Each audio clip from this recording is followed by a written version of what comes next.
Hello, मैं रितेश शर्मा वापस से आपके लिए आ गया हूँ वीडियो लेकर। हम लोग इंग्लिश को इम्प्रूव कर रहे हैं दिनों दिन।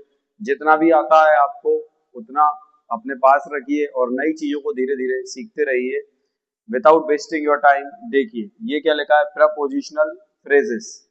अब प्रपोजिशन इंग्लिश में कई सारे होते हैं, जैसे एट, इन, बाय, विथ और भी कई सारे होते हैं। ये जो शब्द लिखा है फ्रेजेस, देखिए फ्रेजेस का हिंदी अर्थ होता है वाक्यांश, वाक्य का अंश, जो अपने आप में लेके रहते हैं तो जिनका कुछ मतलब होता नहीं है। मतलब अकेला जो शब्द लेकर रहता है उनके कुछ अर्थ निकलते नहीं है, पर जैसे ही वो किसी शब्द के साथ मिलते हैं तो अर्थ देने लगते हैं।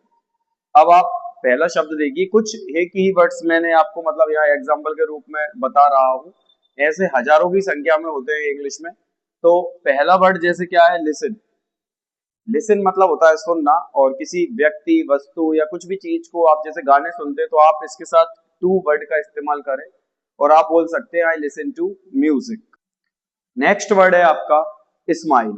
स्माइल मतलब होता है मुस्कुराना। अगर कोई आपको देख के मुस्कुरा रहा है या कोई को देखकर आप मुस्कुरा रहे हैं, किसी व्यक्ति को देखकर, तो आप बोल सकते हैं स्माइल एट। जैसे कि एग्जांपल देख सकते हैं आप, she was smiling at me. Next word है आपका लाफ।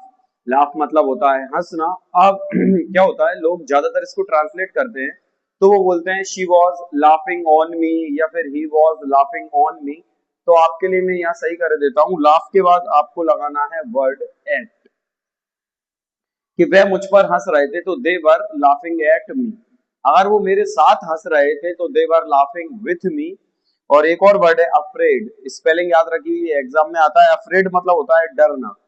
अफ्रेड के बाद आपको हमेशा क्या बोलना है, ऑफ। अगर आप किसी चीज से डरते हैं, व्यक्ति से डरते हैं, तो आप उसको लगाकर, मतलब उस वर्ड को यहाँ लगाकर आप बोल सकते हैं। जैसे आप बोले I am afraid of water, I am afraid of height.